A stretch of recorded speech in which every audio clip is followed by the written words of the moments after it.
You're listening to Ka-Pow, the pop culture podcast.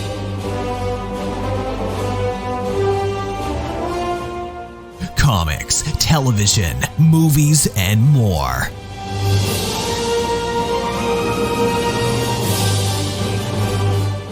If it impacts fan culture, we have something to say about it. And now, your hosts, Jordan, Cliff, and Seth.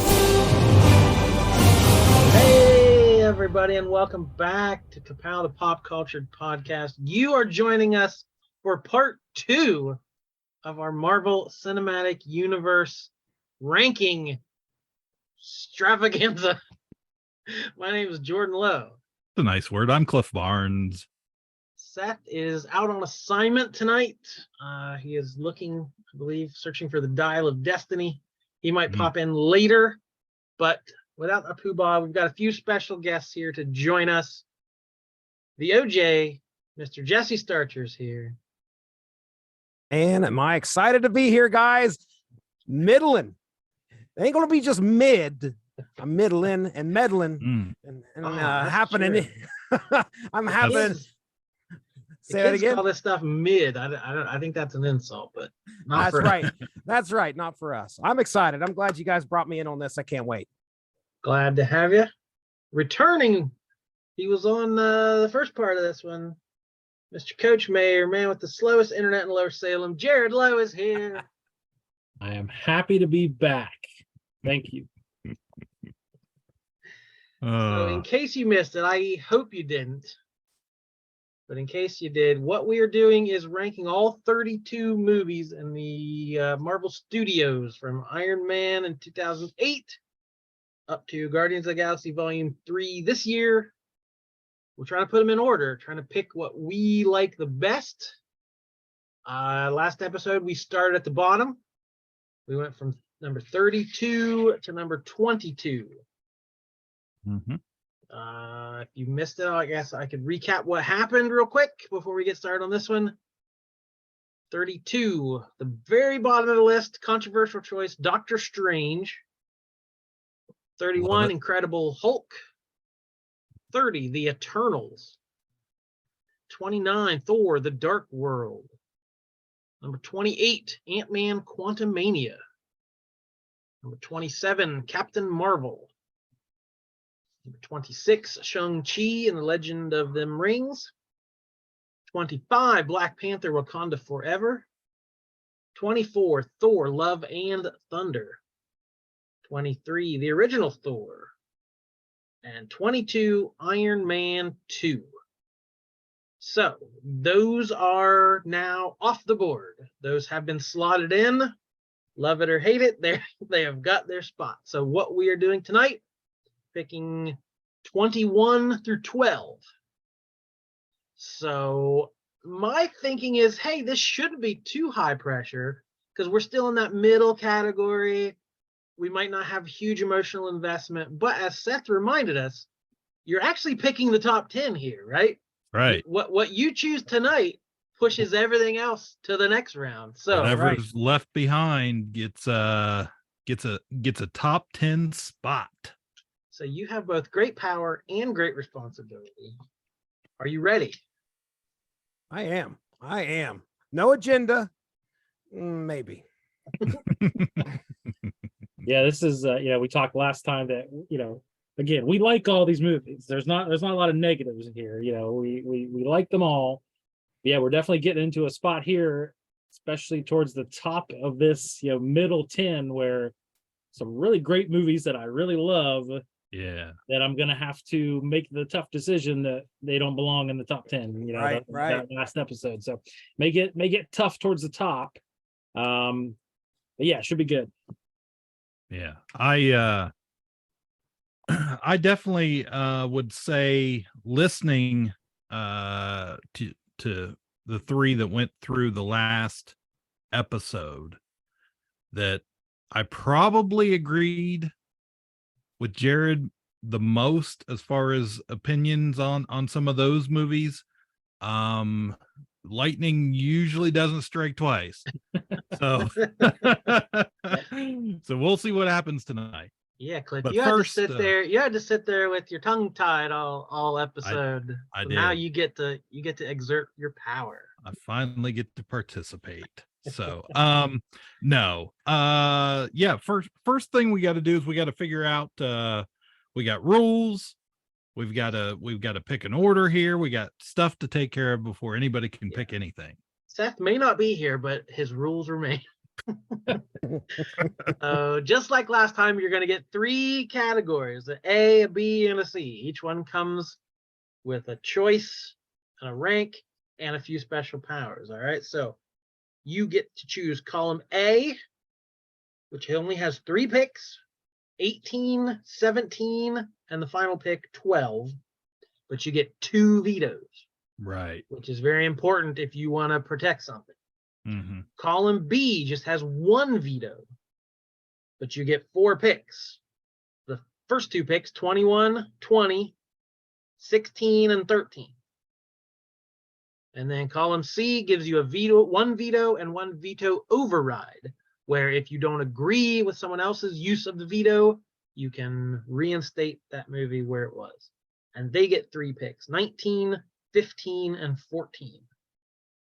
So like we said, I'm not sure what strategy you might be employing or if there is a strategy to this, but we're going to spin a wheel and see who gets what slot.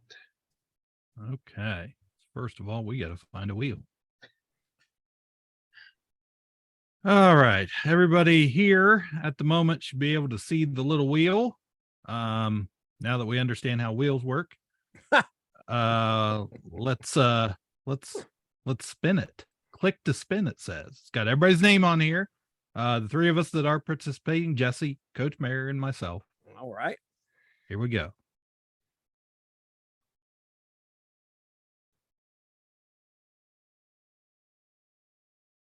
Oh, yeah. Slow Jesse. down. There we go. There it All is. right. All right. The OJ. So I get to Oh. pick, right? Mr. Starcher, Yes. would you like column A, column B, or column C? I want the one with the 2 vetoes. Okay, that's column A. All right. That one seems really like you own a lot in this game with that. So yeah, I'm it's taking kind of it's deceiving because I tend to always, like, my first initial thought is, oh, get as many picks as you can. Right. That's usually my thought. But those 2 vetoes can be more, they really become like maybe 2 or 3 extra picks. Right, especially like we said, in a choice where there's no mystery. We know what's going on the list, we just don't know where. So Right. Right. So all okay. right, let's spin Let's her go again. See where we land.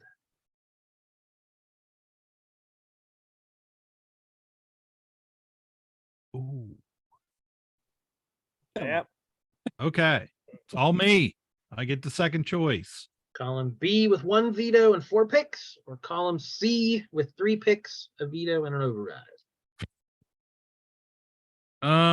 I guess I'll go with my huge. Gonna go with column B. We'll change. I didn't expect to have that one. Because I've had it a few times, the most picks, but yeah, we'll see what happens. Okay, so that gives Jared column C. I believe what you had last episode with I had C. I had the override last time. Okay. All right, so that order is also how you have to use your vetoes, okay? So Jared was last, so he gets to veto last. So we have to Jesse has to declare first, then Cliff, then Jared, if you're going to use a veto. Those are the rules. We love rules and important things like that. All right, so we are going to get started. We know what's already been picked. We've got a lot more to go. I found it kind of interesting. So by phase, shouldn't be surprising, I don't think. So phase 1, there were 6 movies, 3 of them are already gone, 3 of them are left. Phase 4 and 5 here, these more recent ones, most of them are already off the list. 1, 2, 3, 4. There's already 5 we've eliminated, and there's 1, 2, 3, only 4 left. So phase 2, there's a lot of movies from phase 2 and 3, which I feel like we think of as, the classic era, the end of this Infinity Saga. So we'll see if that pattern continues. And we will start with Cliff. You get to pick 21. Wow, man. So it kind of, when you get that bottom pick, it almost kind of like influences the whole list if you make it kind of interesting. So my middle list is, it was just off the cuff, from the gut. I did it very quickly. I did not do a rewatch on any of these movies. I feel like I know them well enough, and I know what I like, and I know what I don't want to say don't like, but isn't maybe my favorite. So pick number 21, I'm going to go with Spider-Man Homecoming. Ooh. Man. This is I've seen this movie a few times, and it's no big secret I may not be the biggest Spider-Man fan. It was okay. I thought it, at the time was pretty good for a Spider-Man movie. But this is the beginning. I think they got better as they went along, at least for me, the Spider-Man movies. And the more we got to see Tom Holland and Zendaya and all the cast from that, I really felt like they grew with each movie. So that's why I'm putting Homecoming at 21. See, I would have thought as a big Michael Keaton fan, that would be the top of your Spider-Man list. I will say he was absolutely the highlight of the movie for me. He's what I like. I like Michael Keaton anyways, but I liked him as the Vulture. I thought, he was really good at that. But I don't know. I think it was just a story thing for me. I was probably a little too old. I'm a little too old to be, unless it's Riverdale. I mean, high school stories are, long past for me. So High school dance. Yeah. Man. Okay, Jesse, any thoughts on that one? Yeah, well, here's the thing, I've got Homecoming on my list here in the middle. I had it a little bit higher than where he's putting it. And the thing is that I'm in a bind because if I use a veto, I mean, he's got pick 20. So it's like it's not going to go very far. Maybe struggling also I didn't like the sequel more than I liked Homecoming. So it's kind of tough to thank you. It's tough to swallow that a little bit. I did love Michael Keaton as the villain here as Vulture. And seeing Tom Holland in his first full length, correct? As Spider-Man. So, but I'm going to have to sit back and let you do this to me, Cliff. I'm going to have to let you do it. Okay. So I guess it comes in at number, provided somebody else doesn't want to step up and. Hey, I've got a veto too. Yeah. Yeah, this one's tough for me. I think I struggled with ranking these Spider-Man movies more than any others for some reason. I really liked them all. Yeah, some I like a little better than others, but I just like, whenever I look at this list, I'd be like, maybe that's way too high, maybe it's way too low. For some reason I couldn't get a good grasp on where I wanted Spider-Man on this list. I don't hate them like Cliff does. We all know long history. Yes, we do. Yes, we do. It's been well documented. Yes, we do. But yeah, I'm kind of in the same boat as Jet. I could veto this and try to get a little higher, but it's just going to end up going a little bit higher in this list, and I don't know that I want to waste it. Right. But I think I ended up, and again, I'm looking at this like I don't think that's right, but I had Homecoming ranked higher than the other two. So, but again, I struggled with where to rank these. Also in the back of my head, I feel like Seth was like very adamant that like he was worried about how this was going to go, and I feel Don't let him get in I your know head. that's what I'm This is trying not our to do. time. He's not even here. Not here. Oh man. He made his choice. He has to live with it. Feel like he's going to be disappointed in me. Yeah, but I mean, dude, you can't. Yeah, there's nothing you could do here other than just know. make it go up one more spot. That's it. Yeah, And I you know, if this was something where we had a big gap, yes, that's where I would be like, okay, let's do this. But man, sorry. Yeah, I agree. I would like this higher, but I just don't think there's any point in vetoing it. Cliff's going to get his way, I think, on this one. It's going to be ranked a little lower than I would have liked. But I think I'm okay with it maybe being outside the top 10. That I think that's yeah. the battle is if you have a movie in the middle section, like, you know, if it's one of your favorite movies, what you feel is a top 10 section, and somebody picks it down here in the middle part somewhere, you know, it's kind of like, I really need that to go up. Yep. But if it's even at the bottom of the middle, if it's a movie that you have somewhere in that middle, that's a tough decision to make. So we got to live with it. Okay, let it slide. Sounds like we're locking in Spider-Man Homecoming at number 21. Immediately, something from my top 10 has been eliminated. So thank you for that. Oh, wow. Shake it up. You have the power. Number 20. Let's go. All right, number 20. I'm going off my list here. Doctor Strange and the Multiverse of Madness. Jesse squirming over there. Mm-hmm. You know, I don't dislike this movie at all.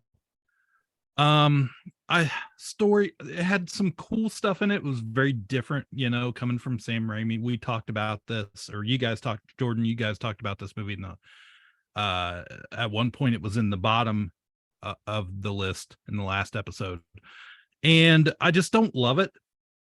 You know, just as a whole, it's a little too horror for me. I think the performances are fine. I liked America Chavez in the character, how she was portrayed in it. But man, it's a lot.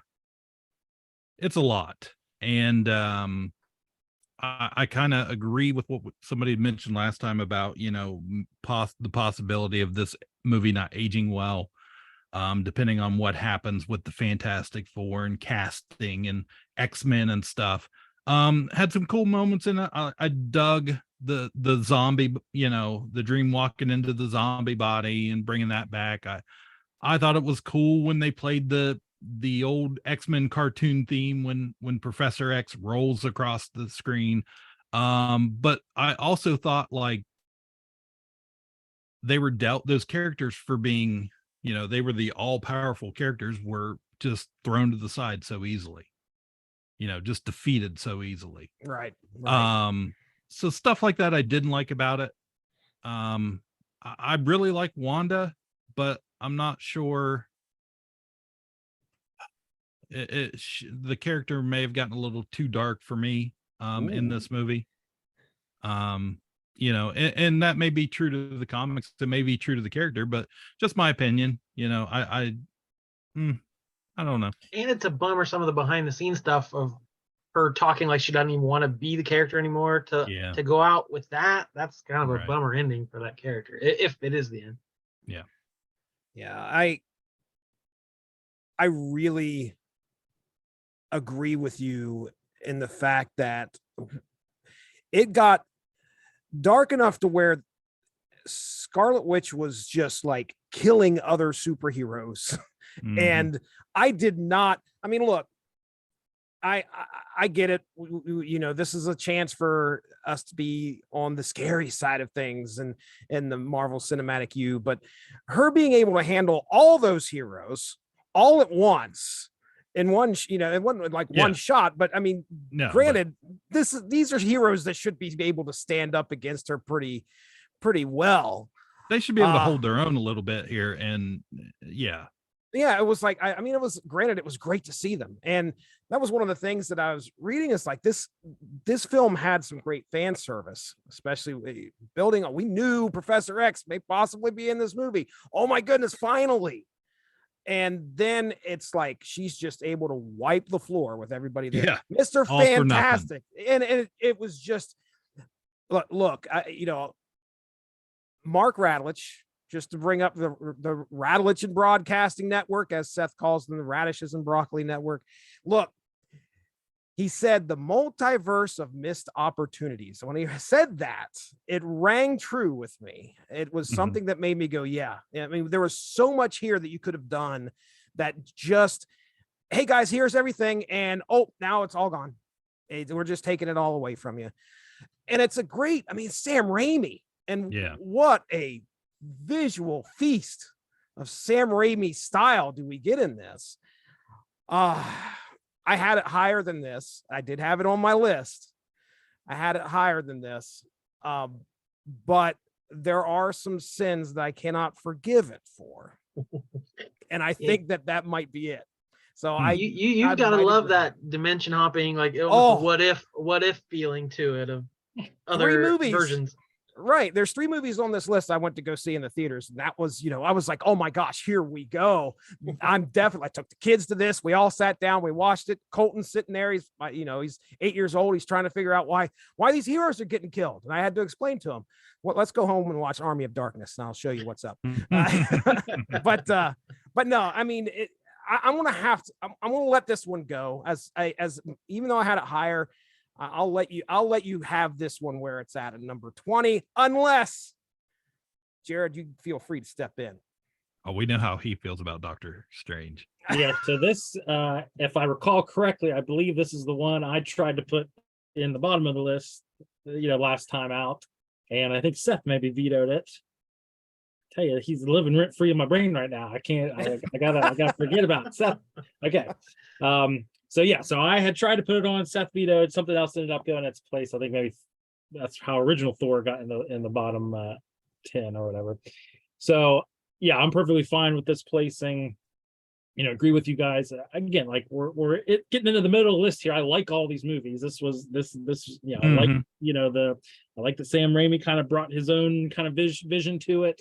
I'm not a huge horror guy, so a lot of that stuff maybe didn't click with me. And then, it was probably too long and maybe too much going on, sort of thing. But yeah, I'm perfectly okay with the placing here. It makes sense to me. That makes sense. So it almost got in the bottom third of the list, so there was little chance it was going to be in the top 10. So slotting it in here at number 20 makes perfect sense. So that brings pick 19 to Jared, his first pick. Okay. So I got a couple kind of down here at the bottom of the list. I'll figure out which one I want to go with.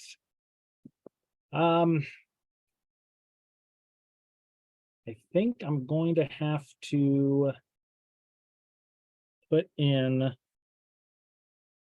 let's just go for it. The most recent movie on the list, Guardians of the Galaxy Volume 3. Again, I like this movie. Probably a little bit of recency bias on this one, only seen it once. It could be one that kind of grows on you. But I really like the Guardians trilogy. Really like that first one. I liked the second one quite a bit. This one just didn't quite hit the highs for me that maybe the first one and the second one did. So it's maybe a little disappointing from that standpoint. I don't know. I don't have a ton to say on this one. I just kind of had it down here towards the bottom of the middle for me. Like I said, it's one of these. I think we talked about it last time. A lot of these more recent ones, it feels like as time goes on, they could go up the list maybe a little bit. Just because watch it again. Oh yeah, I remember that. Oh, the way it fits in with the overall. That's why I think a lot of these older ones are getting, because they have a place, not only a place in our brain of what the movie was, but also how it fit into the Infinity Saga and that sort of thing that we're not quite getting with these more recent ones, just because they're it's still kind of happening. So in that sense, yeah, I mean, I like the Guardians movies. Maybe don't love them as much as everyone here. And the other two, I think, deserve to be quite a bit higher than this one. But just from a kind of a recent one, only seeing it once, I had a lot of stuff above this one on my list. So if it survives here, I'll say Guardians 3.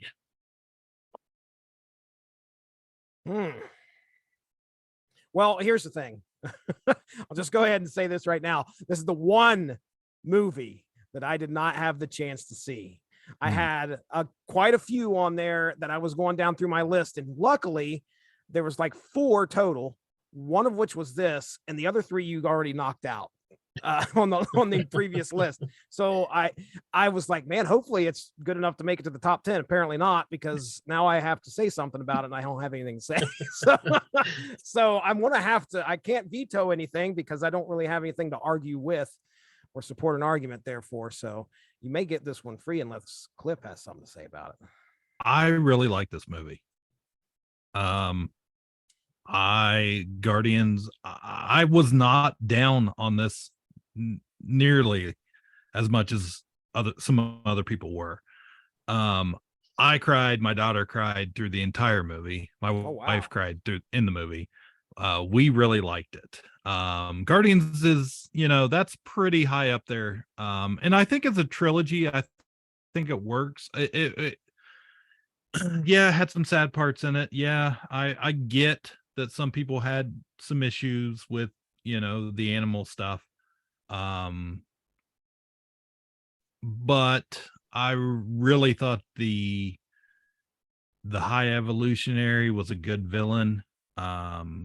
He was intense. He had a plan.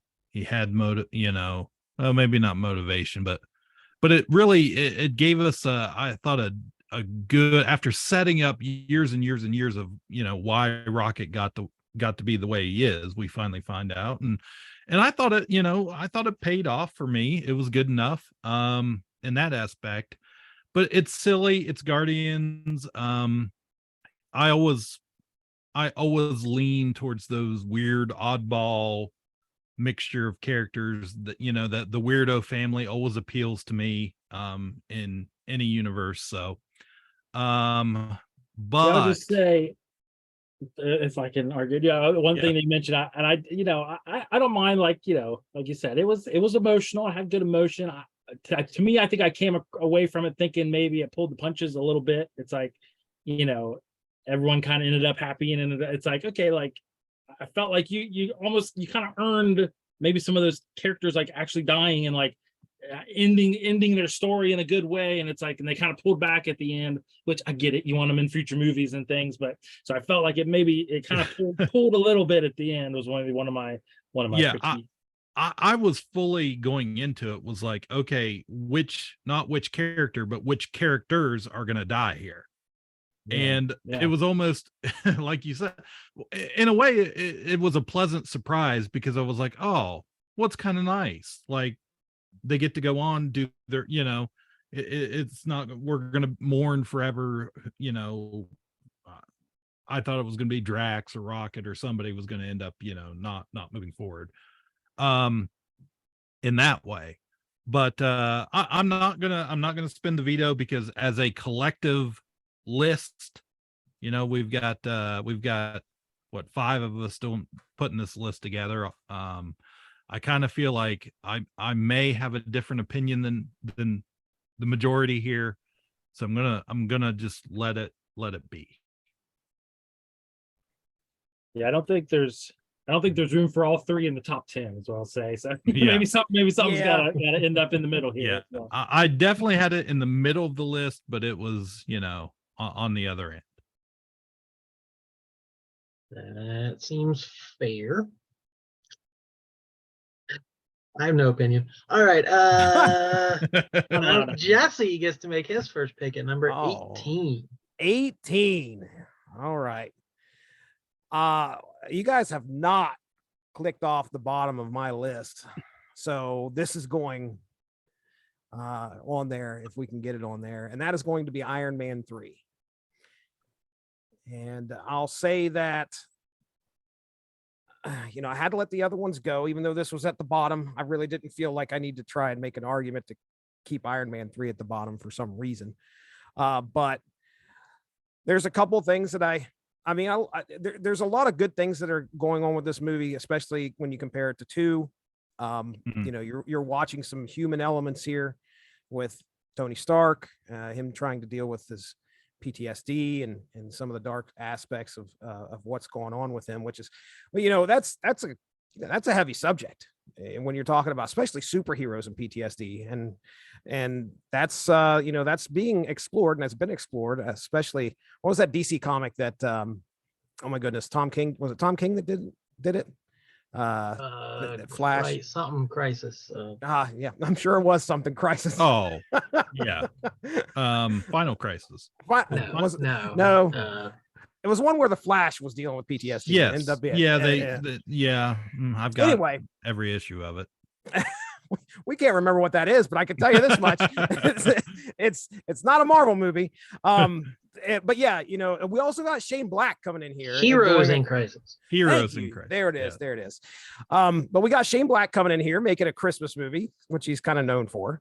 But I'll tell you the one thing that I just forgive me right now, because a lot of times what you're going to see when I start making picks, or at least arguing about picks, is I'm going to be griping about the villain. And my goodness, how many people were upset about Ben Kingsley and the Mandarin? That was, some people were like, oh, okay. And some people were like, no way. No way. And I remember, this is another one of those that I went to the theater and watched. And I don't get to the theater very often. And I was like, here we go. It's the Mandarin. Nope. So Iron Man 3 is going to go at the number 18 spot. I tried to knock it off the list much earlier. Nobody I remember. let me. I remember. But I realized I said I was kind of ho-hum about the Mandarin, and it's like, oh, I had no problem with the Mandarin. I'm going to go on record. I liked it. I liked what they did. I thought it was interesting. Mm-hmm. And it's to the point where you can't have some mystical Oriental, mysticism, that doesn't fit in today's pop culture world. So taking the idea of that and putting that twist on it, I thought was very clever. Again, it's usually love it or hate it. So I'm going to officially, for the record, say I loved it. He loves it. Yeah, I also liked it. I didn't love it, but I did like that. My problem with villain wise with that movie, and I think this is a good spot for it, as good as any. I didn't like the extremist fire people. That did nothing. People. They were just nothing to me. Like, I was so uninterested in that. Had it been more Mandarin, I probably would have liked it, a little bit more. Aldrich Killian, I think, was the villain's name, the guy that was doing the extremist stuff. And you're right. I mean, they did feel kind of inconsequential. Mm-hmm. But I don't hate this movie. We don't hate any of these really, I'm sure. But yeah, I think this is probably where it needed to be. Agree. I'm good with this spot. I think I can't remember. So Jordan, you were the one that tried to put it in the bottom. I think maybe I tried to put Iron Man 2 and you wouldn't let me. Then I tried to put Iron Man 3 and you wouldn't let me. Okay, yeah. So I think I vetoed your Iron Man 2. Maybe Seth vetoed your Iron Man 3, if I would. Yeah. Because I had 2 higher than 3. Yeah. But Iron Man 2 is definitely the superior, but so we had Iron Man 2 at 22. So this one's a little higher. Yeah, so a little higher than I would have it. But yeah, I'm good with it here. I I said last time, I'm a big Guy Pearce fan. I thought I like Guy Pearce in that movie, but yeah, overall not as memorable to me as the other Iron Man. So I'm good with this spot here. All right, so Jesse gets to come right back and do pick 17. Okay. This one was, I don't know if it may have hit theaters. I think it did. I'm going to go with Black Widow at number 17. Now, we watched it at the house. This was a Disney Plus thing. Tell me, do you guys remember? Did it hit theaters? I'm sure it did, right? Yeah, it did, but I think most of us watched it on Disney Plus. Okay, That was one of those ones you had to rent. You had to pay money Yeah. for the early release. Gotcha. Okay, all right. So yeah, we had watched this one at the house, and granted, it's fine film. I mean, I'm not going to really have too much to say that about really why I disliked it. Florence Pugh was fantastic in it. One of the first movies that I know she's been in a lot of stuff, but I think that's probably one of the first movies that I've actually recognized her in, and was like started paying attention to her as Yelena Belova, I think is her character's name. And her and Hawkeye was great. So, just getting seeing what she was doing here in Black Widow was awesome. There's also a lot of there's some dark themes in this one. I mean, especially with what the widows were dealing with and the hysterectomies and things like that. Some of that stuff was kind of like, and then some of the criticisms that I had seen, I did a little bit of research. So I'm like, why were they deflecting, a lot of this darkness with immediate humor? So if you're going to strike anything against Black Widow, I guess you could throw that in there. But as far as villains, let's talk Taskmaster and how much I was kind of let down. I was just let down. Odin doesn't like a lady Taskmaster. Was not impressed. So there you go. I mean, there's my argument for putting Black Widow at number 17. Yeah. Again, there's something about this movie that I really like, and that's the family dynamic. Family, right? Every one of those characters I thought was interesting. And the way they were put together and came back around. But yeah, I totally agree. Like the Taskmaster, it was just written poorly. I mean, it was like, hey guys, this needs to be a villain in the movie. And they just went, well, it came off to me as like, well, we don't really, okay, fine, we'll write it in somewhere. But it just, there wasn't much behind it. I did not get the feel I was supposed to get with the reveal of the story there. I thought the Dreykov character it was pretty cool. Like, the guy behind it running the show, I thought that was interesting. Some of the special effects, not so great. But yeah, just getting the Red Guardian. I love that character in this movie. Yelena is great. And I guess after seeing what happens to Widow, getting to revisit that character once more, because I thought, well, this is going to be really lame. I remember thinking that, like, we know what happens to her. Nobody's going to be interested in her anymore because, the universe in the movies has moved on. But I thought it was nice, and that's what I liked out of it. I definitely think, it should have, been somewhere here in the middle. Maybe, I don't know. As out of what's left, yeah, I'll agree. I'm okay with that. Yeah, so I had this one exactly at number 17 on my list, so we're right in line with where I had it. So I'm happy. Yeah, I think I think a lot of the stuff kind of surrounding the mess of the world and what was happening when this one came out probably hurt. Put it in a weird spot with a lot of fans' eyes, and that they didn't go to theaters to see it. They watched it at home. It was a crazy time for all of us. So I think that probably hurt, because I think if you just poll like the random Marvel fans on the street, this was probably towards the bottom. I don't think people have a high opinion of this in the general public, but I was kind of specifically wanted it out of that bottom 11 because I remember liking it a little better. I thought it deserved a little better, so I'm happy that we kind of made it to this spot here in the middle, specifically for the reasons you guys talked about. I love Florence Pugh in that role. David Harbour was great. was it Rachel Weisz or whatever, maybe Yeah, is the kind yeah. of mom figure. I always there, like her in family anything. dynamic.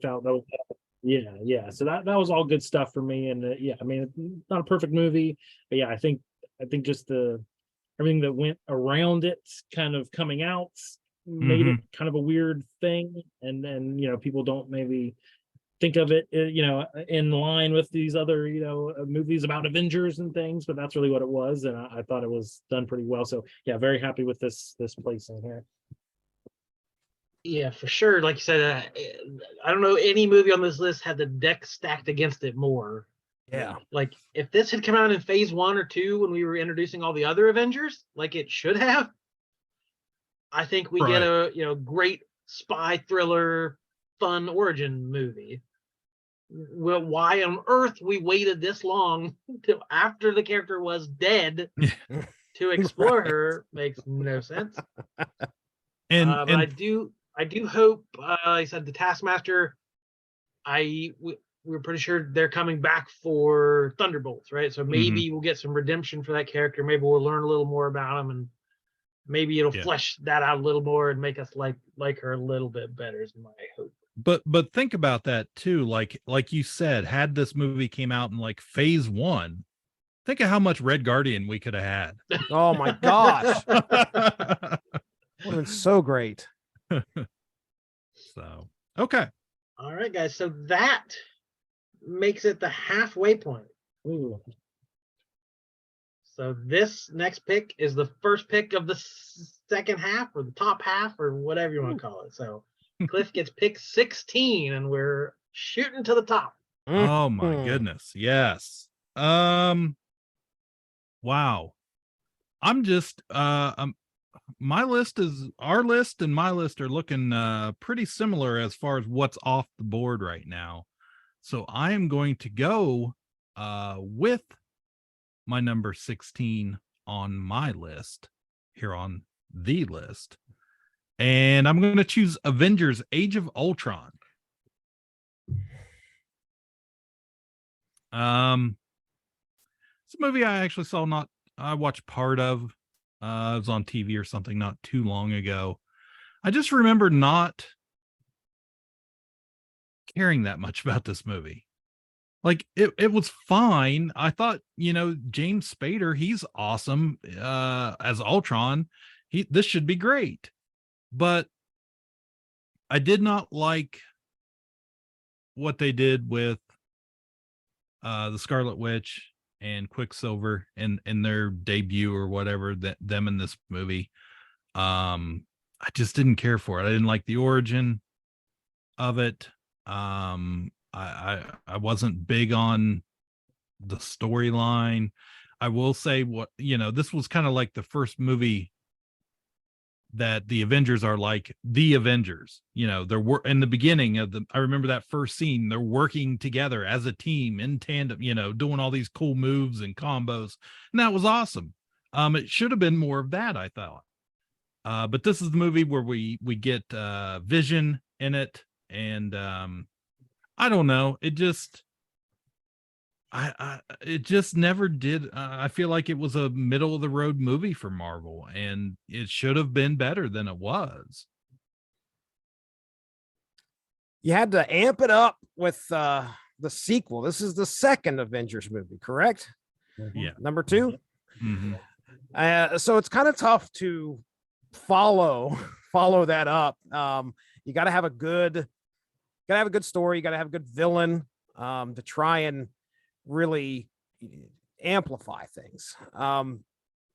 Ladies and gentlemen, there was some weird, I was gonna say there was some weird stuff in this too, like with the Scarlet Witch and the whole, like making Tony see visions and all that crap. And I was just like, what is this? This one where they made Thor get in the bath and like have. That's what I was gonna say. Is this? Yeah, they shoehorned in the Thor scene of him getting in the hot tub and having visions, and it made no sense. Yeah.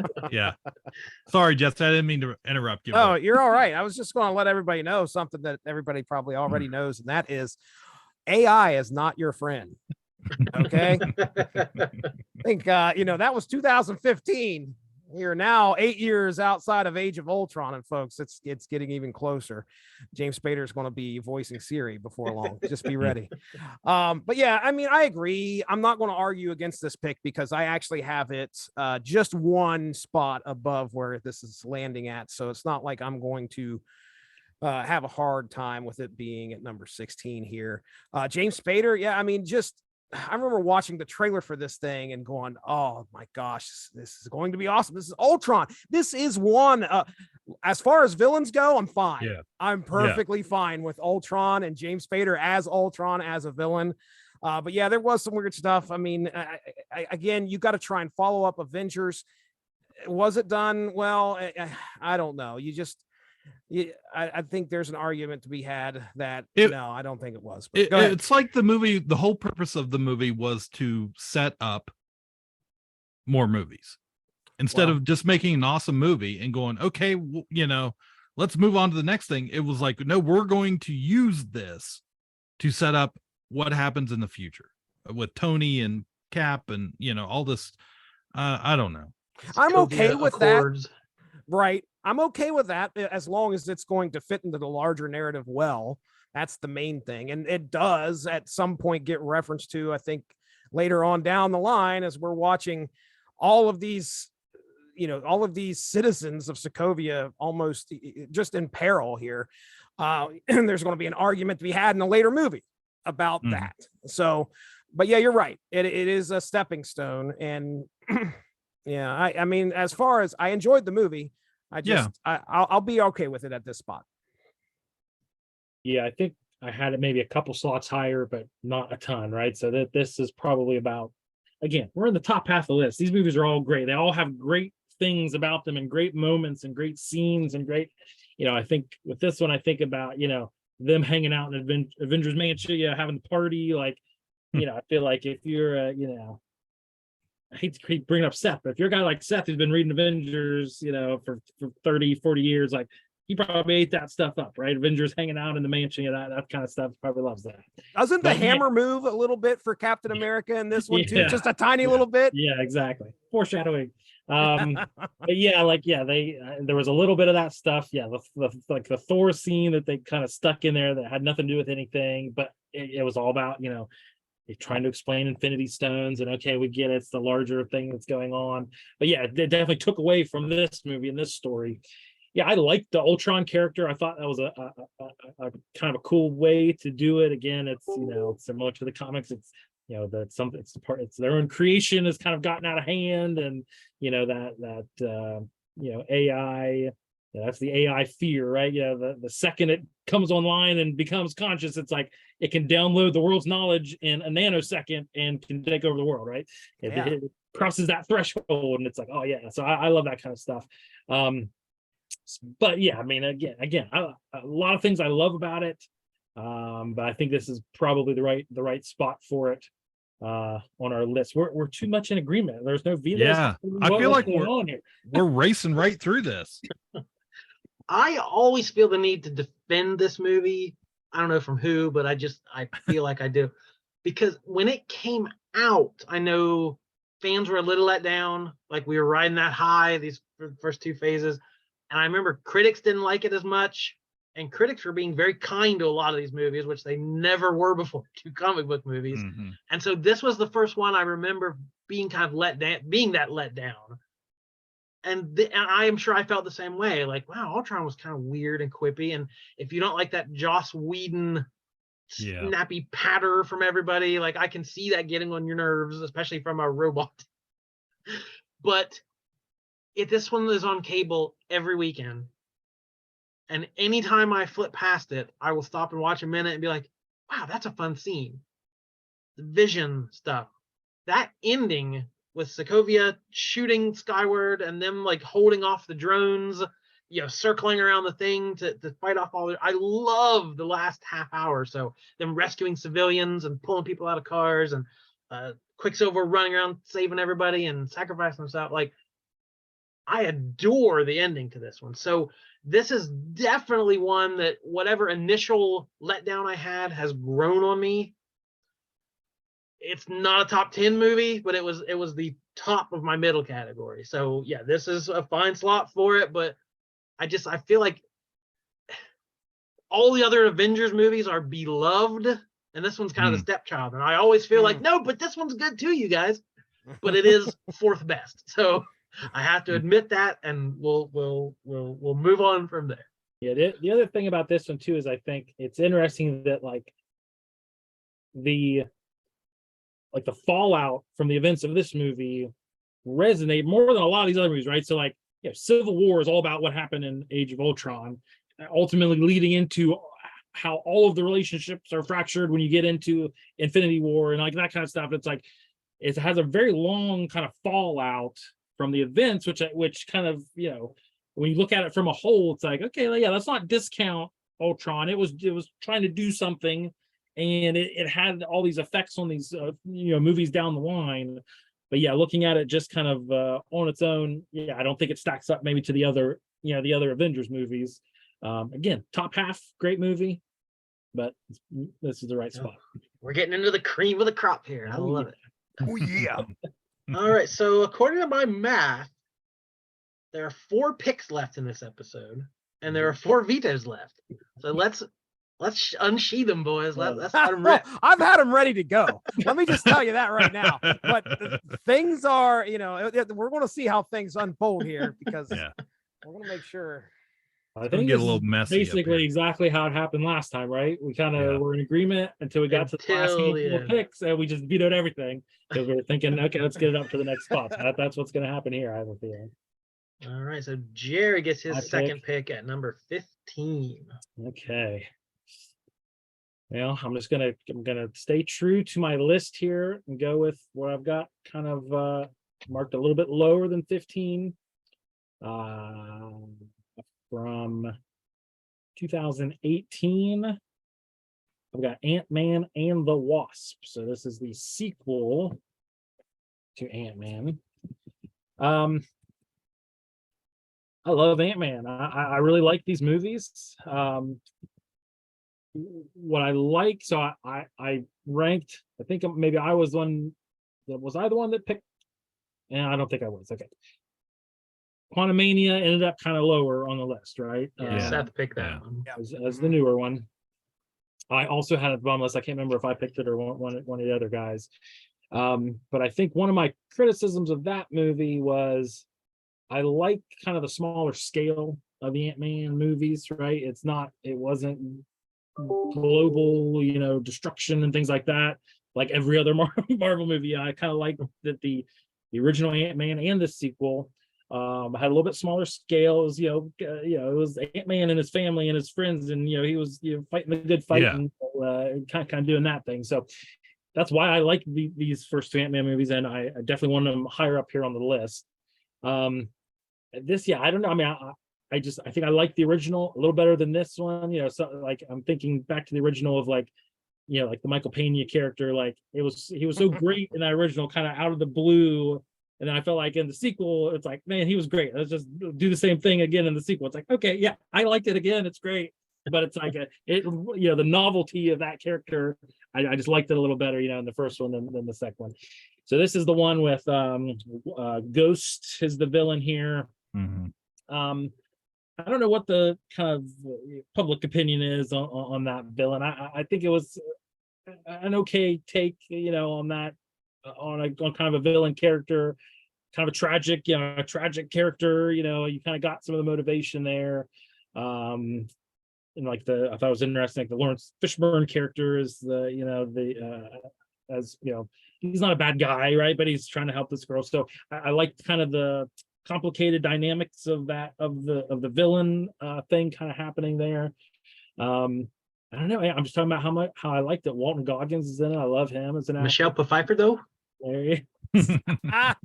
So yeah, I mean, it's great. We're to the point of the list where I really like that movie. I've got 15 other movies that maybe I like a little better than it.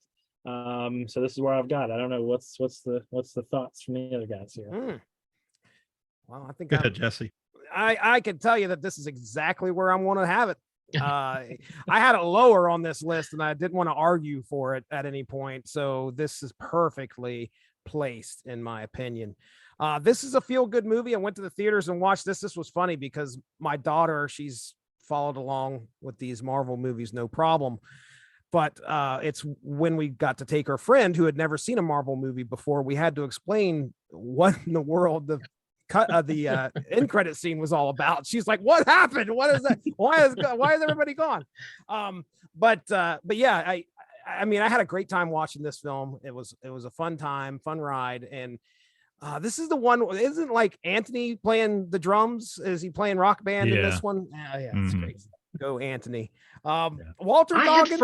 I had forgotten that this came out after Infinity War. Yeah, this was the next movie that came out after Infinity. So this was like the 20th movie. Infinity War was the 19th movie. Infinity War was April, and then July of 2018. Yeah. So we've just watched half our favorite characters turn to dust, and like, come have a fun Ant-Man movie. Yeah, I completely forgot that. Oh man, yeah. Walter Goggins, though, I mean, I love him as an actor. Okay, no doubt about it. But I don't know if he was used the greatest here. I mean, granted, our main villain, if you want to put him in quotes, was our the Ghost. Which it's funny because there are plenty of villains that I know in the Marvel universe, and Ghost is definitely not one of them, because I didn't know what I was getting with this character. So I don't have anything to go like, oh, that was different from the comics. I didn't know. So, but she did fine. So yeah, I mean, like I said, I'll be done arguing in order to support where it's at. Yeah. I really like the Ant-Man movies, all of them. And I really like this movie. And what I this movie, I really, it's like, there's a villain. Oh yeah, I forgot. Because I like everybody else and I like what's happening and what's going on with everybody else so much. And I'm just like, oh yeah. Oh yeah. It almost doesn't matter in an Ant-Man movie. No. There's Michael Pena. As long as he's in there, okay, yeah. I'll remember that. The villain could, okay, whatever. Yeah, it's funny. I'm looking at our list here, and I'm looking at my list that I came into it with. And other than 19, everything is so far exactly the same. Wow. In the exact position I had it in, except for number 19. So yeah. So yeah, I mean, I had it right here at 15. And I don't know. I mean, I don't really want to argue with myself about where I put it. So I'm just gonna okay. Yeah, in my memory, looking back on these, I always thought, okay, Ant-Man 1 is phenomenal. Ant-Man 2 wasn't nearly as good. But I rewatched them both before Quantumania, and I was like, 2 is amazing. 2 was wonderful. But I also didn't have it in the top 10. So so this middle category, there's a lot that fits here. Yeah. And I want to defend this movie and tell you how great it is. There's a bunch of other movies I think are even greater. So but I mean, we're talking we're top 15. Yeah. Top 15 Marvel movies. Like that's not too shabby right there. And we're gonna get more with these characters, I'm sure. Like I said, Ghost will be in Thunderbolts. We might totally redeem that character as well. So I'm sure there'll be more Ant-Mans at some point, or Cassie will come back as Starcher or something. Yeah. So yeah, it's all to be continued. So we're in your last 3 picks, everybody. This is it.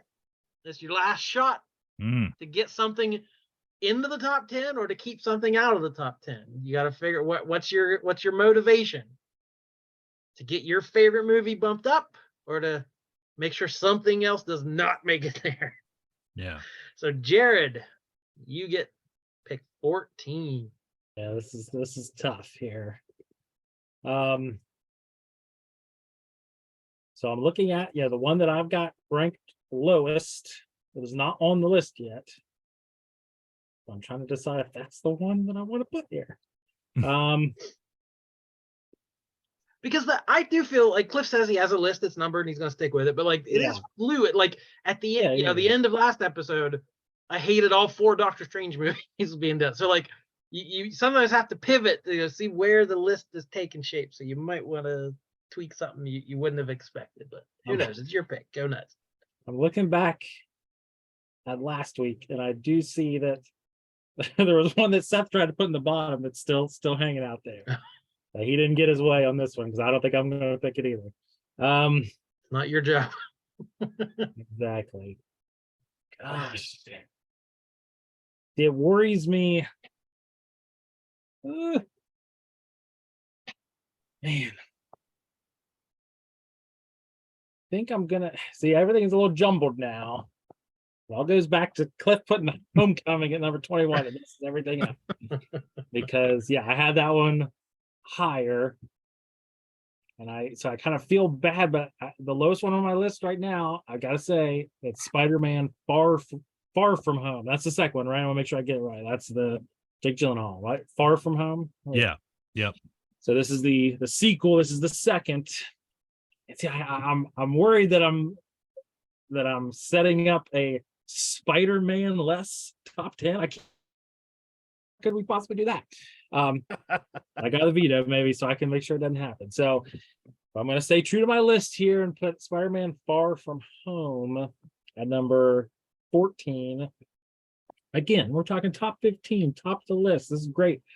I love these movies. I guess this one probably comes down to how you feel about the Mysterio character, how they did that. I didn't hate it. I think there was a lot of good here. I don't know, and I like Jake Gyllenhaal. I'm not quite sure how I feel about it now. I know I've watched this one a couple times. I think it was an interesting take on it, kind of modernize that character that, let's face it, is pretty silly in the comics. He's got a fishbowl on his head, and so like it kind of modernized it in a way. But man, I don't know. What do you guys think? This is where I've got it on the list. What do you guys think? So I have this definitely on my list here. How many picks we got left? We got 3. That was Jared's last one, and you each have one left. Yeah, all right, Cliff now let got me 13 and you got 12. Now, I want to ask a stupid question because I may have missed the format here. We're leaving stuff for the top 10. Who's picking number 11? It's the top 11. It's the Oh, top okay. 11. Yeah. All right, then. Now I get it. All right. We already had this argument. Yeah. That it made Yeah. more Top sense to 10. go 11, Top 11, and then a top 10. Seth would All have right. none of it. I totally wanted to group 11 into the middle and have a top 10, but no. Although he's not here, we could just do it. I heard top 10 and I was like, we're stopping at 12. Okay. All right. So guess what? Spider-Man Far From Home is at my number 14 position. So I am not arguing against this. I'm telling you, dude. This is a great sequel to follow up the original. I think I had this lower, and like I said, I argued about the first Spider-Man being so low, but I knew that it could just come back in at 20, so I didn't use the veto. So I'll go. I mean, Spider-Man Far From Home right here is fine. I know I said I had it on my list, but as far as what my list is left over, that's where it would have to be at number 14. We get a great relationship between Zendaya and, of course, Tom Holland, Peter Parker, and MJ there. This is a pretty, this was fun. Yeah, when it comes down to Mysterio, I like Jake Gyllenhaal as Mysterio. I thought it was great. I thought the concept behind what he was, the villainy that he was doing by having all of these monsters appear and so he could look like the hero. It was great. What I did not like was they teased me. We talked about the multiverse of madness. Mysterio comes by and he was like, there's a whole multiverse. I'm like, yes, let's go. And then he's like, just kidding. I'm just a villain. So, I was kind of a letdown there, but yeah, I mean, this is where it's going to be. So I'm going to say that I will agree right here. At number 14 can be Spider-Man Far From Home, because I don't think it needs to go up any higher. Unless Cliff wants to veto and get this. Go for it. So this I don't was think my you do it. number. This was my number 19 that we skipped on my list. It was down a little bit. Yeah, I didn't like. It still shocks me you ranked this one above Homecoming. Yeah, So is it you like Mysterio better than Vulture, or was it different reasons altogether? I think I like the Peter and MJ story better.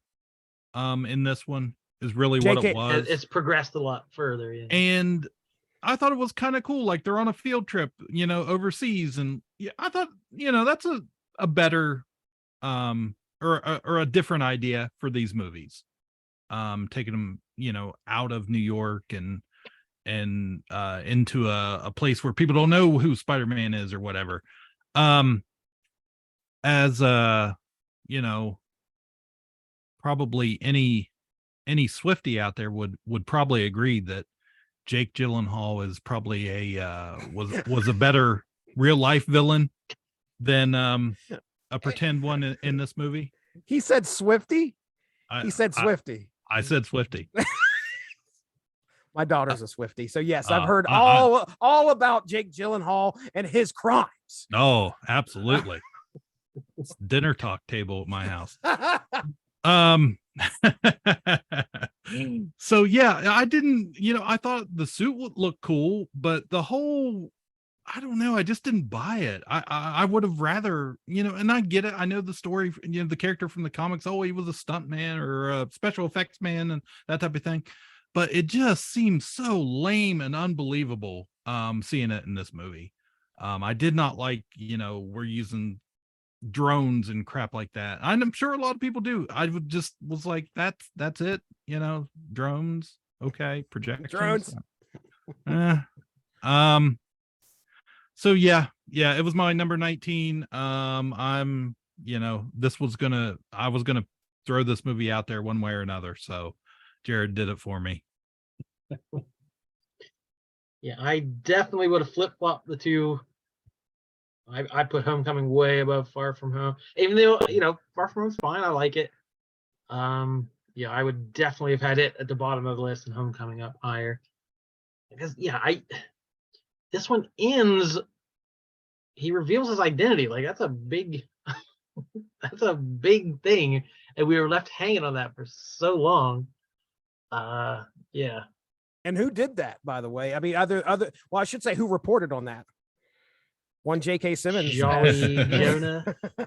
That's right. That is right. But yeah, Homecoming, that idea, the Vulture is a classic character, but not. I would have had a hard time imagining you modernizing that character. A creepy old man with wings. I'm a Vulture. No, you tie it into the damage control and a guy who literally picks scrap for a living and like goes through people's trash. Like that's so, like I tip my cap to how genius that is of a way to update it, tie it into the Marvel universe where New York got blown up a decade ago and we're still clean. So yeah, again, just we're celebrating Marvel here. And we've always talked about that, how well these all mesh together from one to the next. Even when there's some clunkiness, it's still a cohesive universe for 99% of it. And how amazing is that? Do you guys, how do I want to say it? Notice a difference in these Spider-Man movies from the rest of the other movies, knowing they were, half Sony or whatever? Like, do you feel like they fit perfectly in, or they're kind of out there on the edge a little bit? Was that what Jared was saying at the beginning? He kind of, you said you had a hard time with the Spider-Man. Yeah, and I think, I don't know, I think my might have been that it's just like it was I don't know, maybe that is what it was, or it's just like it's a pretty cohesive like trilogy with all the same characters, and so it was like it was hard for me to definitively say one was better than the other. I really like this one, or again, I ended up having Homecoming ranked higher than the other two. So that's the one that kind of got flipped around for me too. But yeah, this is about where I had Far From Home. But yeah, I don't know. It's just yeah, it's difficult for me to kind of separate them, I guess, a little bit. I mean, I feel a little bit of a difference when you're watching a Spider-Man movie versus you're talking about the core Marvel Cinematic Yeah. I think they definitely try to get that feel across that, hey, we're kind of out here by ourselves, even though we're involved in all this other stuff. And well, I mean, he's got a big part of that, of course, is his relationship with Iron Man. But I agree. I mean, I feel like it can feel a little separated sometimes. Yeah. Okay. It's interesting. All right, 2 picks left. Your last shot, Cliff, number 13. Oh my goodness. While we're on the subject of Spider-Man. Spider-Man No Way Home. Shake it up. I like this movie. I definitely like it more than the other Spider-Man movies. Thought it was good. It's neat. It was fun to see the other Spider-Men come back. That as a whole, I'm just not into Spider-Man. Really?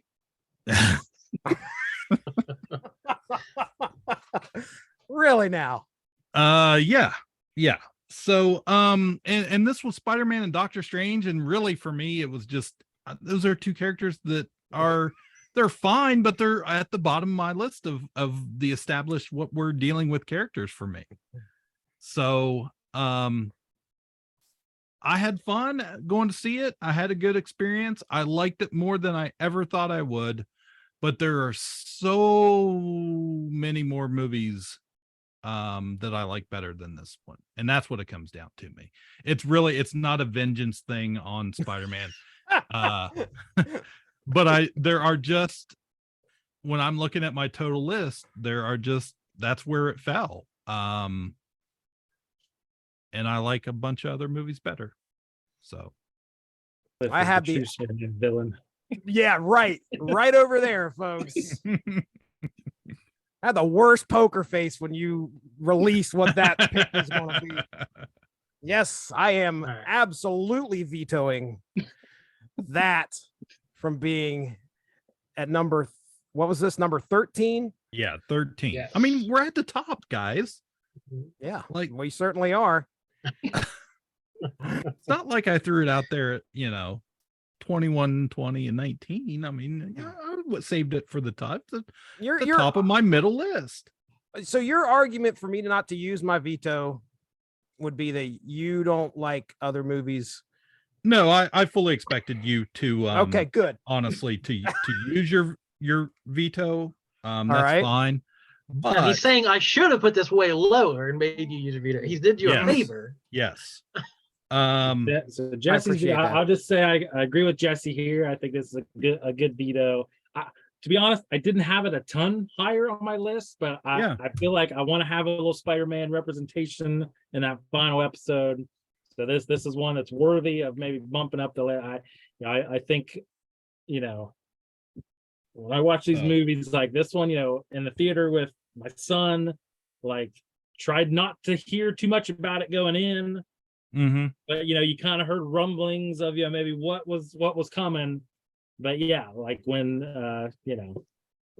Andrew Garfield walks in that room or whatever, it was just like that was an exciting thing that was happening.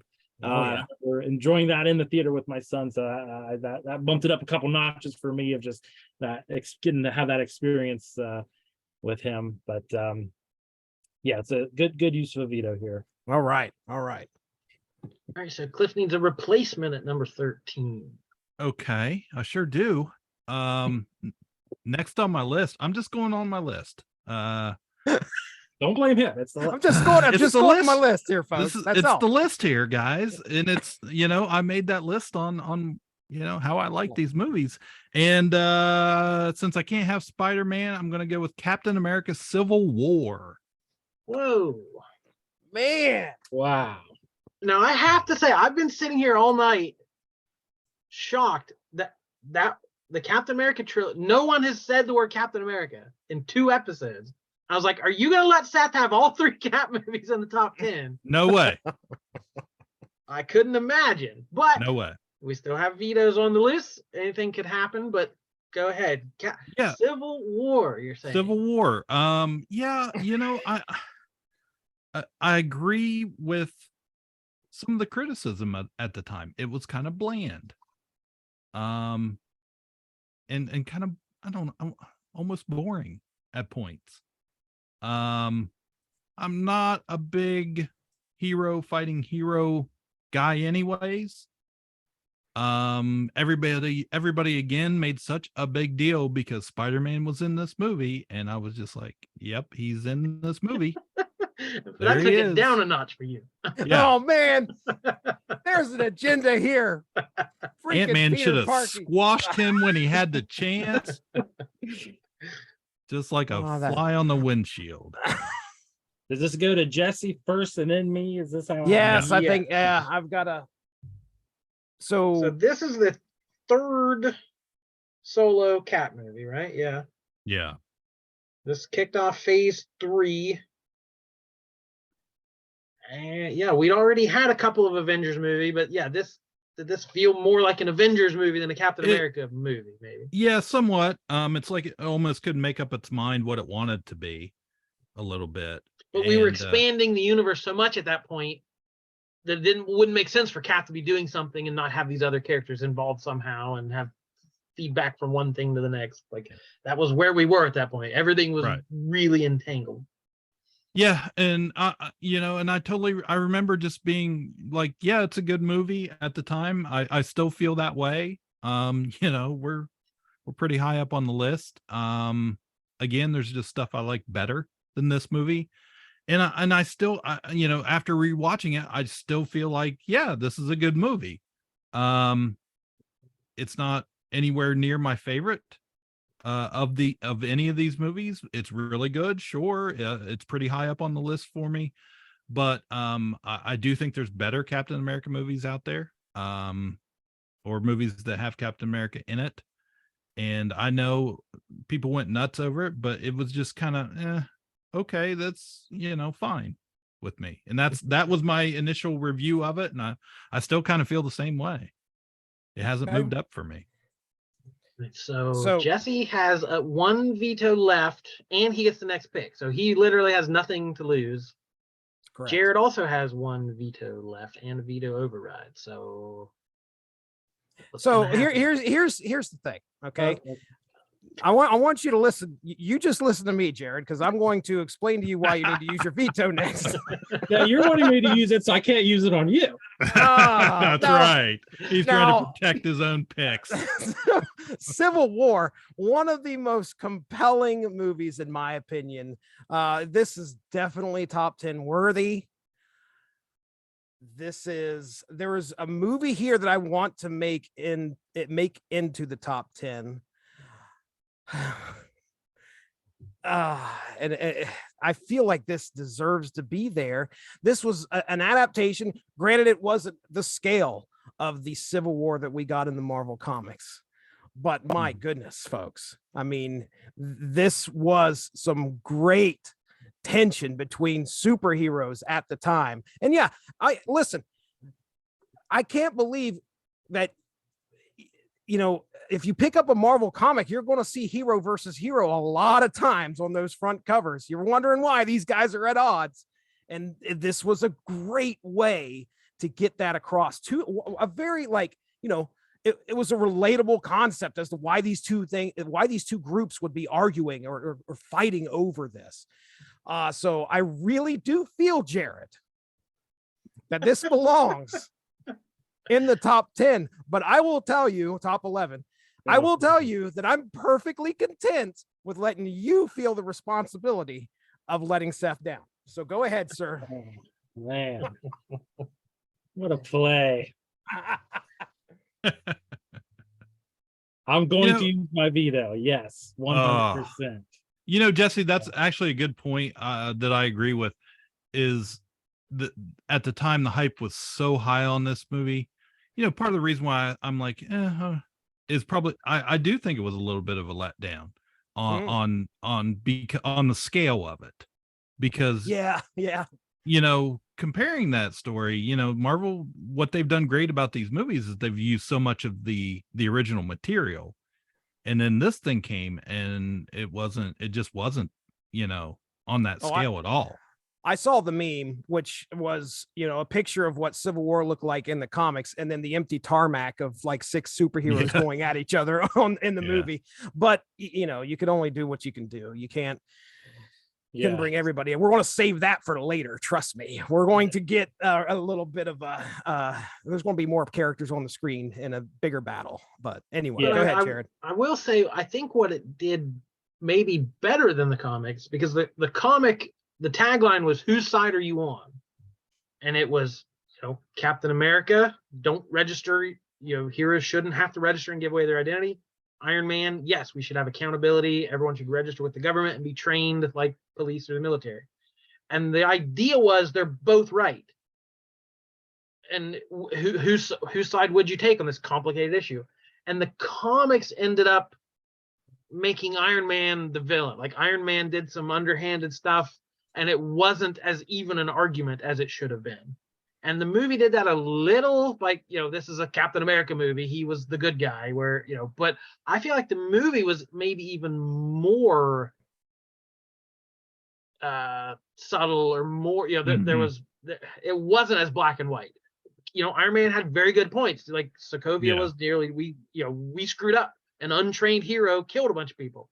So I feel like the movie did a really good job of, playing both sides and saying, here's a complicated real world global issue that would occur if there were superheroes in the real world. So I'm glad this was vetoed, because I have no power. So when I kind of was re-ranking this week, in anticipation of this one, and I was kind of redo it. I mean, this thing just kept shooting up to the top, and I mean the tip top of my list. Okay. Freaking love this movie. I totally get, some of the the meme of there's 8 people running on an empty tarmac, right? But I think, so that part maybe was a little disappointing at the time. But I think with the hindsight of, like, dude, we got friggin' Endgame, right? Like, we got what we wanted in Endgame.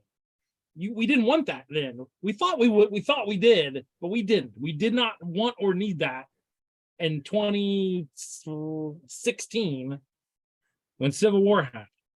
It was much more about these specific characters. I love all the. Is this the movie where he does the plant yourself like a tree? He gives that speech in this one. Am I misremembering? That's Civil War, right? I don't remember if that's Civil War or Winter Soldier. Been a while, buddy.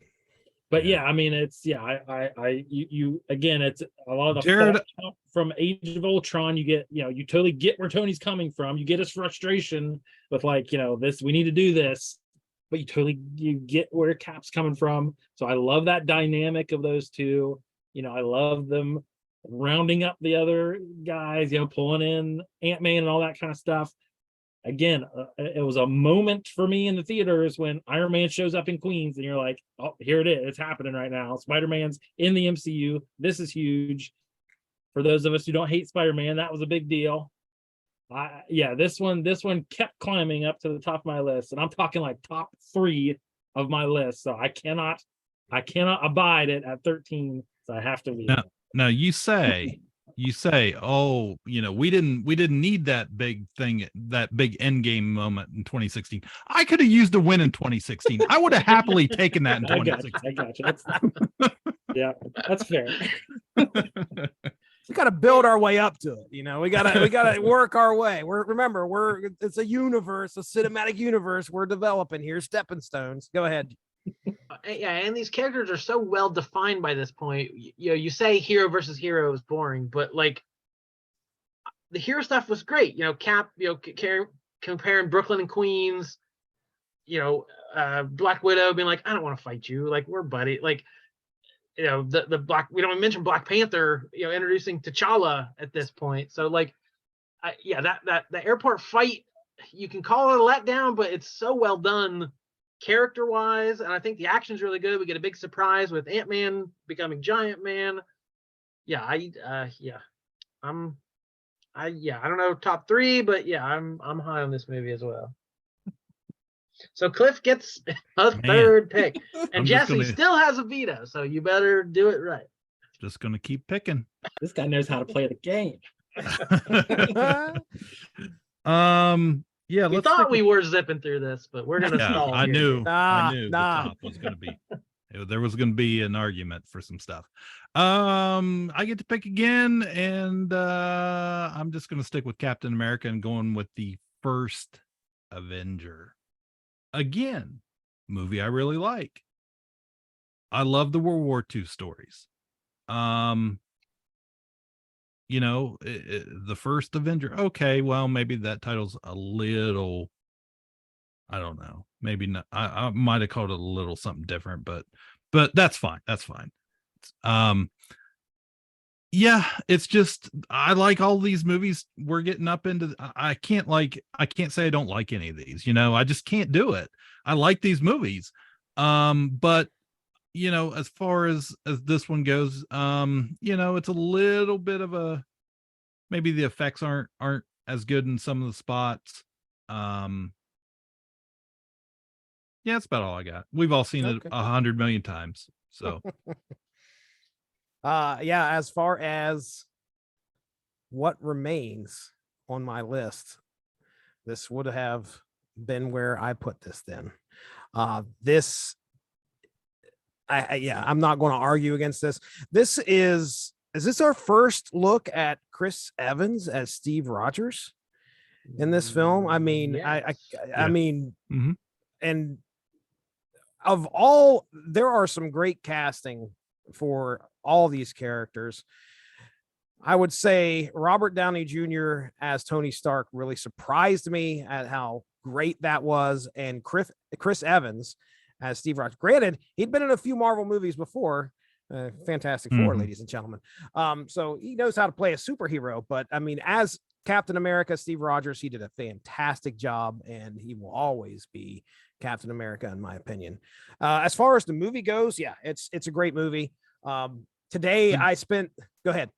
I was just gonna say it's a basic origin story. You know, it's one of the, you know, it's like every time they come out with a Batman movie. Well, us, not everybody, not Joe Public out there, but we all kind of know the origin story, right? We've seen it a bunch of times in a bunch of different media, and that, I think, is just why I have it here. It's not a bad movie. I like the performances. I like Tommy Lee Jones in it. Like, I like all this stuff about it. I can't fault the movie. It's this high up on the list. Right. Well, I actually had a little bit higher, but you know, you guys vetoed my picks. So, but yeah, but it's an origin story, and that's pretty much, I kind of feel like, all it is. Yeah, and we're in the nascent days, the real early days of this is phase 1. You know, we're getting ready. So we've kind of got, this is the blueprint that I was thinking they were going to do with most of it. You guys mentioned how Black Widow should have been phase 1, so we could get that understanding of who that character is and what's happened that's essentially caused them to be the way that they are. So this was perfectly placed as far as phase 1 goes. You know, this is where this needs to be. We need to know about who Captain America is, and you know, we get our look at as far as villains go. What other Captain America villain could there be other than the Red Skull? Hugo Weaving as the Red Skull. A lot of people applaud him for what he did here, although he didn't do he probably could have done a little bit more if they would have let him. But I mean, he was fantastic as the Red Skull as it was. And just some of the great stuff that happens in this movie to kind of show you the type of man and the hero that Steve Rogers is, even before he gets the serum. It's a great origin story. So, but yeah, you're right. I mean, it's going to have to be in the bottom half for me as well, or excuse me, middle half. The middle part. Just do the middle. It's not mid, folks. Top half of the middle. We don't do 50% of math something. here. Yeah. So a moment ago when Cliff said Captain America, I was assuming it was going to be First Avenger as kind of the lower ranked movie. And then he hit me with Civil War. My head exploded. I had this one a little bit higher. This one kind of snuck into the bottom of my top 11. But I can't, I don't have a veto, first of all, but I can't really argue with the placement here. I'm okay with this placement. I understand I'm a big Captain America fan, but maybe we can't cram all three in the top 11. I'm okay with that. What's happening? Oh, Hurry you up. mentioned Let's finish Steve it before Rogers. he gets here. One more pick. Jesse, go. You Don't mentioned let him Steve influence you, Rogers. Jesse. Keep going. Oh boy. Number 12. Come on. But yeah, so I agree that, like, again, we're to the point here where we're talking about how much we like these movies. Yeah, this one it gave us the, I can do this all day, right? That's the character of who Steve Rogers is before he ever got a single muscle. That's still who he is, through all those rest of these movies. And this movie established that and did a great job. And we got Peggy Carter and the Tommy Lee Jones character and all that stuff. Yeah, I love this movie. Like I said, I didn't have it ranked that much higher, so I can't really argue with this placement. So there it is. So by the skin of our teeth, we don't have all three Captain America movies in the top 10. So that keeps Seth from being too smug. One. I'm not, but now that I am here, folks, I don't know that I had all three of them in the top 10. Okay. Well, you wouldn't have minded it, I'm sure. They saved you. I wouldn't saved have you. minded it. I assume if this was if you're on your last pick, is that what it was? This is about where I had it. We got We have one more. more to go. Oh, okay. No, it should be higher. It should be bump it up. Yeah, my opinion, I'm exactly what Jared said. When Cliff said Captain America, I thought, yep, there we go. And then he threw a curveball. But yeah, I wouldn't have had this in the top 10 either, even though I love the Cap trilogy. To me, this first one, it's a phase 1 origin story. It's a little by the numbers, but those numbers are great. The first half of this movie is perfect. There's not one thing I would change from the origin story. Skinny Steve being recruited, being on the military base, getting the serum. It all works. And then he goes to World War II. He saves the Howling Commandos. So you're like, yes, let's go. And then there's these weird weapons with using the Tesseract and the pew pew with the Nazis with the G.I. Joe laser guns. Yeah. And the ending just doesn't fit. Red Skull, yes, is his arch nemesis, but he's just not super great in this movie. So the ending doesn't live up to the first half, but I'll put that first half against any of these origin stories whatsoever. Okay, so Jesse.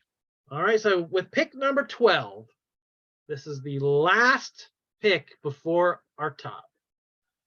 And nobody, wait, no, Cliff does have a veto. So yes, he does. Veto, and so Jared one veto still in the wind. Yes. I have, Cliff has a veto. I have a veto override. Okay. All right then. I like the sound of that. So I'm not safe then. So oh boy. Even though you played Jared might save you. Jared very well in that last pick. So whatever. Played me on that last one, so I don't know if I should help you here or not. If Cliff wants to mess with you to get something, Jared can save us all. Go ahead. Okay, I love it. All right. Well, I have 3 movies that were on my list that have not been put here in the middle. And I am going to go with Guardians of the Galaxy Volume 2. So this is number 12. There's 11 other possibly greater films. I don't have any idea what you guys picked. I just got here. Yeah. Oh boy. I will say this is a surprising turn of events. I'm going with Guardians of the Galaxy Volume 2 just because I loved the first one. And you guys provided this stays here, are going to have a lot of fun to talk about that in the top 11, because the first volume was fantastic. You have to set with this sequel. You've got to have a good villain's going to make your movie. A good story is going to make that movie.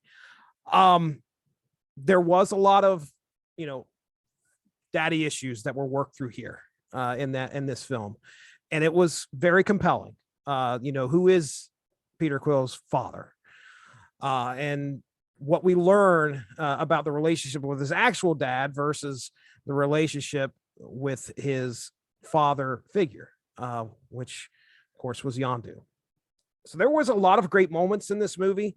But as far as Kurt Russell's playing Ego, was that what he was? Ego, the living. Mm-hmm. Okay. Yeah. I mean, I was okay. All right. I wasn't really impressed with how that villain came off. It's a great Guardians of the Galaxy movie. Our currency theory, right? Like Kurt Russell should be on United States currency. $5 bill. I am not saying that man is a bad actor. That's for sure. He is not. But again, this is a sequel. I'm not going to put it above the initial. And Seth, be ready, because Volume 3's already made it on this list. Yes. So, I'm going to have to set it here at number 12. What say? Cliff gets first veto. I don't want to. This has been I have to say, this is the most. I've never been so sure of anything in my life as this veto. Like, I mean, really? if I Cliff is 2 doors away, and I can feel, feel it, the veto. the hum, like get it. We're gonna be talking about this movie again. Oh boy! Hey guys, do I look cool? You look cool, man. Supposed to say like I look like Mary Poppins. I knew the Mary Poppins. Poppins. Mary Poppins. If I will say, if you are gonna be too, don't freaking talk too much. Yeah. I will just say, if I could just make a big old V on my screen for veto. Okay. Yeah, Guardians 1 and Guardians 2 are, there's not a big separation on quality, on story, on everything with me. I love these movies. Yeah, you talked about Kurt Russell, great villain. So fun having him in there, and the introduction of Mantis to the crew. Kraglin plays a big old part. Yondu is phenomenal, and there at the end with the Ravenger funeral, man, it still gets me. Just such a great story for that character alone. And that's what I love. We talked about the family aspect and a bunch of weirdos, and I love all of that stuff. But this one really hits home for me. I love it. It's hard to knock this movie in any way for me. So yeah, it's definitely a veto for me. Absolutely. I think it deserves to be in the top 11 of these movies. And I had it a lot higher. He's studying. He's trying to figure out what he's going to put next. Jared, would you have vetoed that one as well? So I would not have vetoed this. Question is, I have a veto over it. All right. Oh. You think this is where it goes? I agree with Jesse. I can override Cliff's veto. And You two are guests here. You're very. You do want to be asked back at some point, right? Yeah, that's what I'm worried about. I told you it's pressure. Okay, I was worried about Steph when we first started. Now I'm worried about Cliff. Yeah, I mean, okay. The first Guardians, that deserves to be in the top 10. It deserves to get the consideration for the top of the list. I'm fine with that. the sequel I had to lower, right? So it comes down to, do both of them deserve to be in the top 11 and get consideration? Again, we're at the top 12 here. I love all these movies. These are great movies. Kurt Russell, great. Yeah, this is one where you kind of finally get that that weird family dynamic, and it's really clicking on all cylinders, right? It's got a great beginning with Groot dancing and a great ending with the chain playing and they're fighting. Oh my gosh.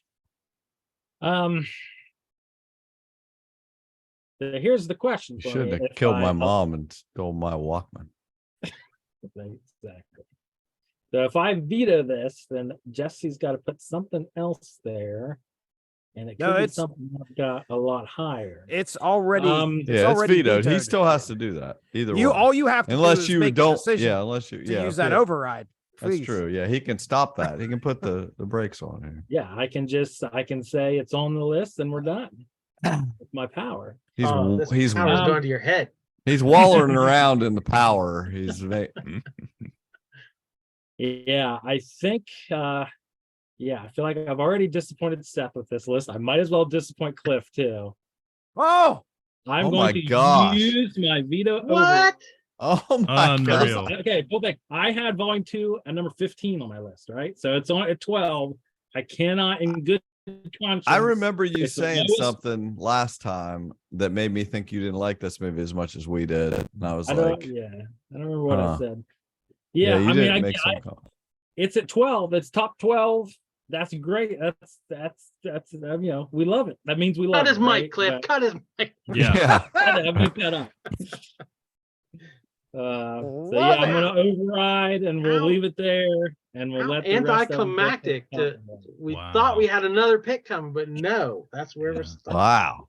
Hey, Seth gives us the powers, we're gonna use them. Okay? Yeah, hey, it's exciting. This is exciting.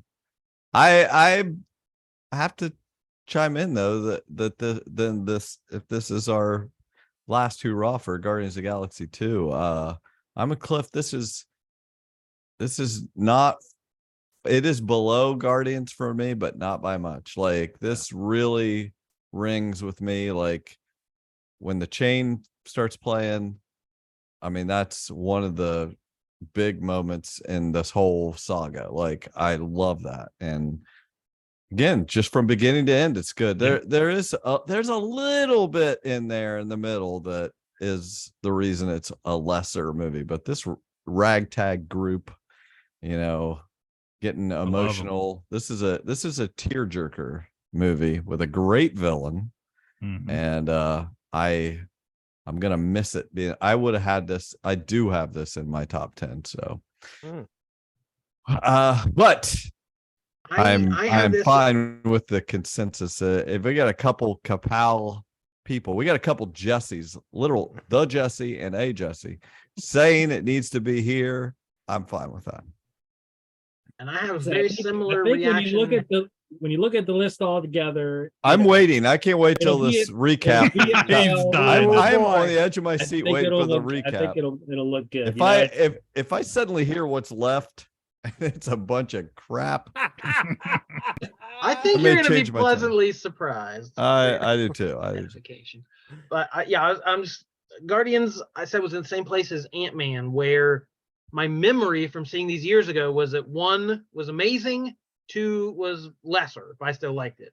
Rewatched Ant-Man, changed my mind. They're both great. Rewatched Guardians before Volume 3, same thing. I'm like, what in the world did I want from 2? 2 is almost right on par with 1. So, my long-term memory is different when I did do a recent rewatch of it. Yes. So. I've had that experience with a lot of these movies lately. Yeah. I want to recap. All right, that is it for part 2, as we call the middle. Thank you for our 2 guests for stepping in and jumping in on this and helping us out. So here's where we landed. Exciting. Pick 21. Cliff wasted no time throwing a spider out the door. Spider-Man Homecoming. Oh my God. A bit of a shock. Yeah, that's a shocker. Man, that'll get him in the door. Jeez. Guys, we started off with the most wrong pick. One of the best Marvel villains ever. Wait till you hear the anguish I had to swallow to figure out if I was going to use a veto. He's right just trying to make people burn vetoes.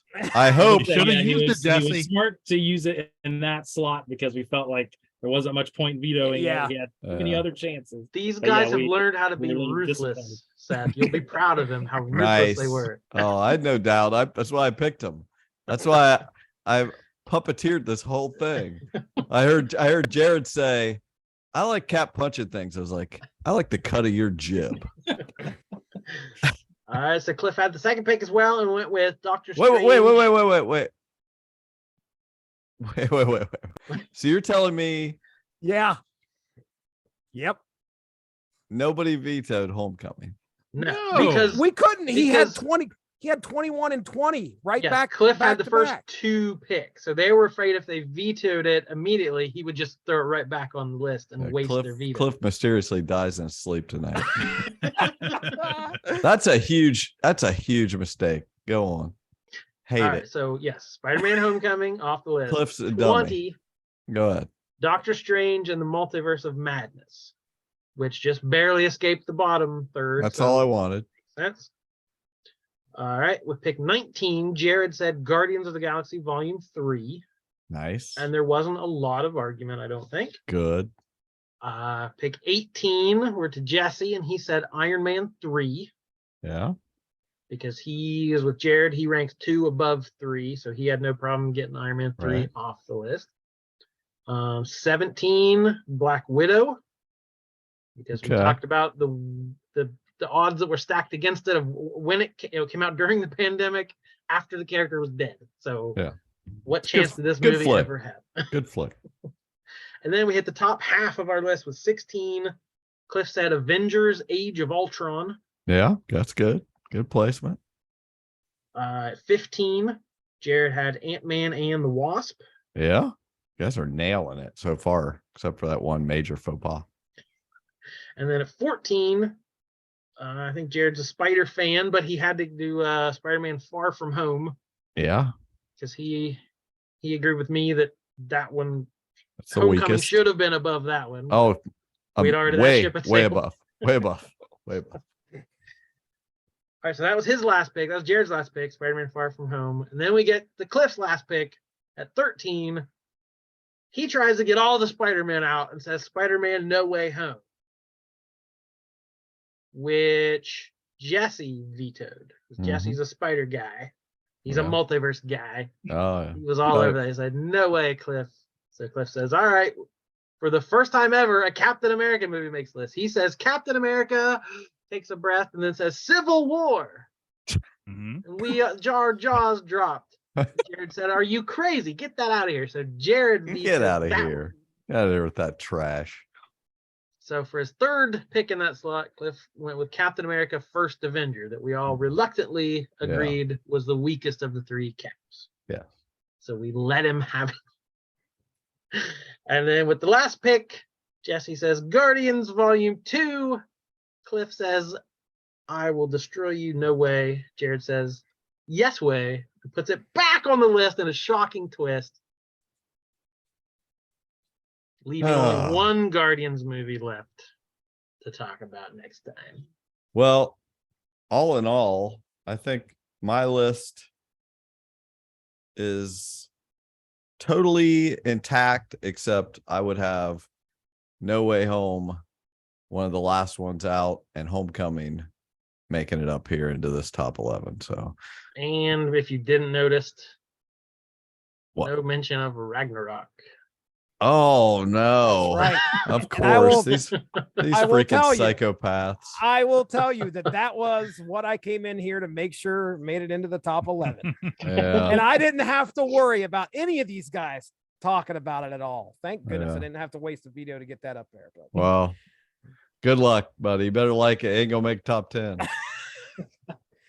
It was the next one on my list. I had Guardians Volume 2 lower than Thor Ragnarok. So I had to stick with where I had Guardians. the other three that I had on my list. Okay, Yeah, so I'm I said I'm three. dying to know if he hadn't overridden that, what was your next pick, Yeah. Jesse? It would have been Mhm. Ant-Man. It probably would have been Ant-Man because the only other one that I had was Guardians. 1. So I didn't want Guardians 1 to be down here, but I had it on my list because Ragnarok was going in the top 11. And granted, the thing is I came into this thing and I had to pick 11 or make sure I had 11. I didn't realize I was only doing 10. So my bad. But anyway, regardless, that's where it was. That's where it was. I gotcha. Yeah, I'm happy with, like I said, a lot of this stuff kind of ended up about where I had it. Yeah, the one that was way off for me was I had Homecoming, top 10. Homecoming's way up there. Yeah, so that's way up for Michael Keaton is amazing as the Vulture. It's perfect casting. I love the way they did that. I love the stuff with him and Peter in the car when when he just confronts him. That's so good. I love that movie. Just watched it recently and it's a banger. Okay. Yeah, my goals of the middle list were to keep Guardians 2 off of it, which I did not succeed. And I was hoping to get as many Spider movies as I could in this middle, which not too bad. The Not true greatest Spider villain. Yes, indeed. I'm pretty happy. You guys did a good job. I didn't expect exactly my list. I expected a consensus. So sounds like it went really well. You guys knocked off 2 of my top 11. Would have been Spider-Man: Homecoming and Guardians 2, but they weren't top 3 or 4. So that's a fair list. I think we had a good consensus. The only problem I see is Cliff's still in it here with us, Jordan, in the top 10 when we got to pick this. Still got a Cliff problem. Well, there's only 11 movies. I know there isn't much. There was only so much we could do with that. All right, so you Marvel fans out there, what the next 11 are. You've already counted them off your list. Yeah, what's going to hit that list. We're not next, telling you.